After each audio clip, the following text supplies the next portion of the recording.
Bueno, gracias por estar aquí, por tener interés en estos temas. A ver, si vamos a hacer una división quizás artificial, pero en rigor, si los escribanos se ocupan o se interesan más por el título, los agrimensores por los planos y la materialidad, en rigor los abogados deberíamos destacar mucho más de lo que el abogado común lo hace, el tema de la posesión.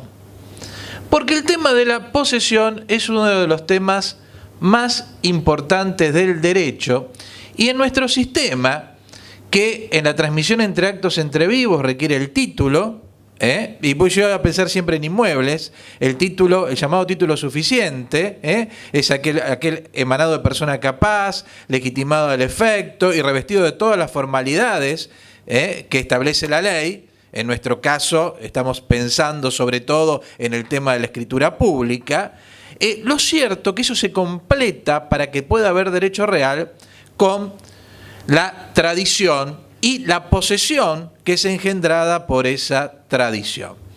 Entonces yo, de alguna manera, voy a dar un paso más sobre lo que se viene diciendo a raíz de la sanción del nuevo Código Civil y que quizás no nos animamos a decir con todas las letras, pero el nuevo Código, siguiendo el proyecto del 98 y el proyecto del 98 siguiendo el Código Civil italiano y el Código Civil italiano tomando también algunas normas del clásico Código Civil francés, lo cierto es que nos ha llevado a una concepción mucho más objetiva de la posesión y eso tiene sus repercusiones eminentemente prácticas, sobre todo en los temas que hacen a la prescripción adquisitiva.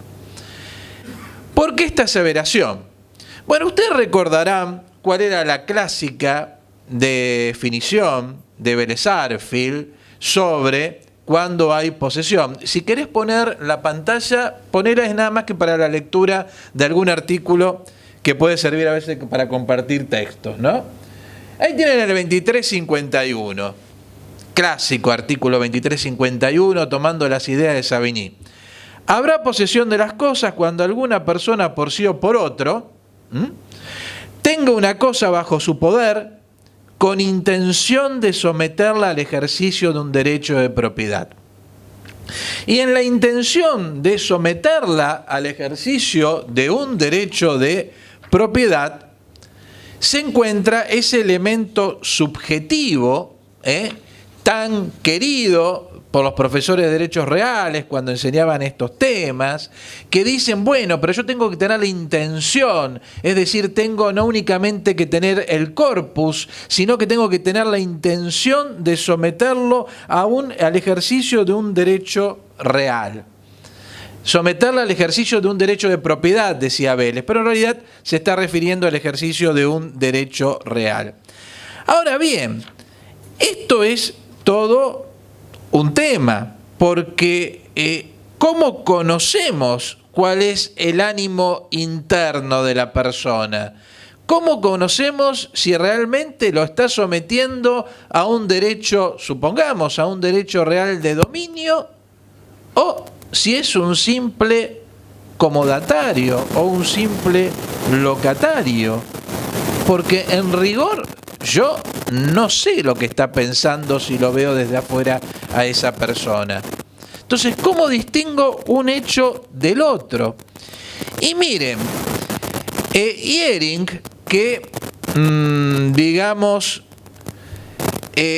criticando a Savigny va a una concepción objetiva, dice una cosa que es muy cierta. Ihering hay que leerlo de Ihering. Le digo, es muy fácil de leer Ihering. Es muy difícil leerlo de los autores que después nos quieren explicar a Ihering. Ihering tiene muchos ejemplos. Dice, yo veo dos personas que vienen a caballo, dos caballos distintos. Uno es el propietario del caballo, el otro tiene un caballo prestado. ¿Cómo sé quién es el que tiene posesión y el que es un simple tenedor? O tengo un colono y tengo un propietario. El propietario hace 2 años que está perdón, hace meses nada más que está sobre el inmueble, y el colono hace un montón de años que está sobre el inmueble. Y además paga los impuestos de ese inmueble. ¿Cómo lo distingo externamente? Tendría que ir a la intención. ¿Cómo lo distingo externamente? Y Ehring se plantea esto porque a él, ¿qué le interesa? Porque él era una persona práctica, a él le interesa la prueba. ¿Cómo pruebo que es o no es poseedor? ¿Cómo lo pruebo que es poseedor y no es un mero tenedor si externamente los veo iguales y externamente ambos hacen actos similares? Bueno, uno de los artículos en los cuales Vélez nos daba una especie de solución era el 2384, que ahí lo tiene, que dice: son actos posesorios de cosas inmuebles, su cultura, percepción de fruto, su deslinde, la construcción o reparación en que ella se haga y en general su ocupación de cualquier modo que se tenga, bastando hacerla en alguna de sus partes. No me voy a detener en este artículo porque después lo vamos a ver ayornado en el nuevo código.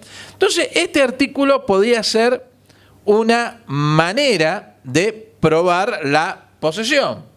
Fíjense, si una persona lo cultiva, si una persona percibe frutos, si una persona lo deslinda, lo amojona, si una persona construye, repara, lo ocupa, yo debería prever que es un poseedor y no un tenedor.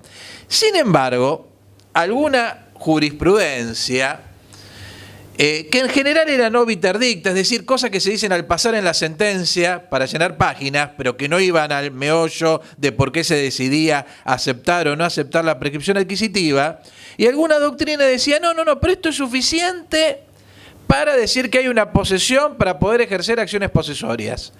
Pero para que hubiera una prescripción adquisitiva, para que se pueda hacer una prescripción adquisitiva, habría que hacer mucho más. Habría que hacer mucho más porque todo esto también lo puede hacer un tenedor. Y de hecho, también todo esto lo suele hacer un locatario. Entonces, para que funcione la prescripción adquisitiva, debería haber actos calificados, actos muy fuertes, actos que de ninguna manera estén denotando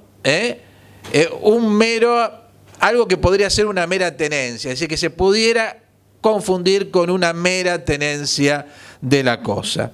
En realidad esto no era lo que decía el código, pero pese a la importancia que tiene la prescripción adquisitiva para sanear títulos, porque la prescripción adquisitiva tiene una importancia enorme para sanear títulos y para lograr la paz social,